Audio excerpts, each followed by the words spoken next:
Hello বন্ধুরা, দীপালি কিচেনে আজকেরও একটা ভিডিও নিয়ে চলে এসেছি। বন্ধুরা দেখুন, আজকের আমি বানাবো টমেটোর ভর্তা। তার জন্য আমি বড় বড় সাইজের টমেটো নিয়েছি, আর তার সাথে নিয়েছি দুটো পেঁয়াজ নিয়েছি, আর ওই 4-5টা কোয়া রসুন নিয়েছি, ধনেপাতা নিয়েছি, শুকনো লঙ্কা নিয়েছি। তা বন্ধুরা দেখতে থাকুন কিভাবে টমেটোর ভর্তা বানাই, তাহলে আপনারা পুরো ভিডিওটা প্রথম থেকে শেষ পর্যন্ত দেখতে থাকুন। এইভাবে এবারে এই টমেটোর ভর্তা বানানোর জন্য আমি এগুলো নিয়েছি সব উপকরণ। এবারে এগুলো নিয়ে আমি ফিরে আসছি রান্নাঘরে। বন্ধুরা দেখুন, টমেটোর ভর্তা করার জন্য আমি টমেটোগুলো একদম ধুয়ে নিয়ে চলে এসেছি, আর প্রেসার কুকারে জল দিয়ে দিয়েছি।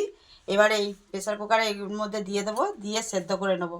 এটা কড়ার মধ্যেও দেওয়া যায়, কিন্তু প্রেসারে দিলে একটা দুটো সিটিতে হয়ে যাবে, তাড়াতাড়ি হওয়ার জন্য প্রেসারে দেবো। বন্ধুরা আমি ভর্তা করার জন্য এই কড়ার মধ্যে তেল দিয়ে দিয়েছি, আর তেলের মধ্যে আমি কিছুটা শুকনো লঙ্কা নিয়েছি, এগুলো ভেজে নেব।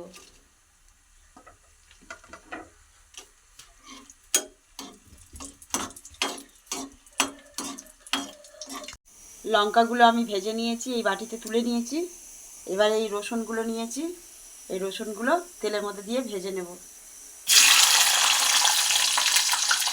বন্ধুরা রসুনটা ভাজা হয়ে গেছে, আমি এবার পেঁয়াজ কিছুটা ভেজে নেব, সবটা ভাজবো না, কিছুটা ভাজবো।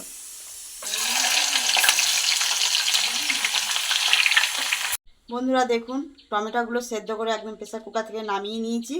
আর এখন যেহেতু গরম, এটা ঠান্ডা না হলে এর মাখানো যাবে না, একটু ঠান্ডার জন্য একটু রেখে দেবো, ঠান্ডা করার জন্য। বন্ধুরা দেখুন, টমেটো ভর্তা করার জন্য এবার টমেটোগুলো ঠান্ডা ঠান্ডা হয়ে গেছে। এবার আমি কি নিয়েছি ওর মধ্যে দেখে নিই। আমি নিয়েছি পেঁয়াজ ভাজা অল্প অল্প, কাঁচা লঙ্কা কোচানো, রসুন কয়েকটা ভাজা রয়েছে, আর শুকনো লঙ্কাও ভাজা নিয়েছি, কাঁচা পেঁয়াজ নিয়েছি, আবার ধনেপাতাও কাঁচা নিয়েছি, আর তার সাথে সর্ষের তেল আর লবণ দিয়ে দিয়েছি। এবার এটাকে আমি ভালো করে মাখিয়ে নেব, সুন্দর করে খোলাগুলো এরমভাবে ছাড়িয়ে নিয়ে নেব।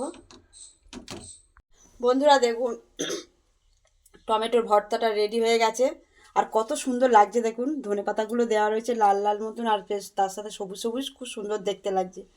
বন্ধুরা টমেটোর ভর্তা থাকলে এই টমেটোর ভর্তা দিয়ে এক থালা ভাত একদম খেয়ে নেওয়া যাবে, এতে আর কিছুই লাগবে না।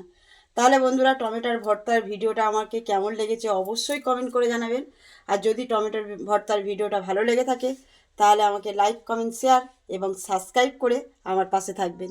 ধন্যবাদ।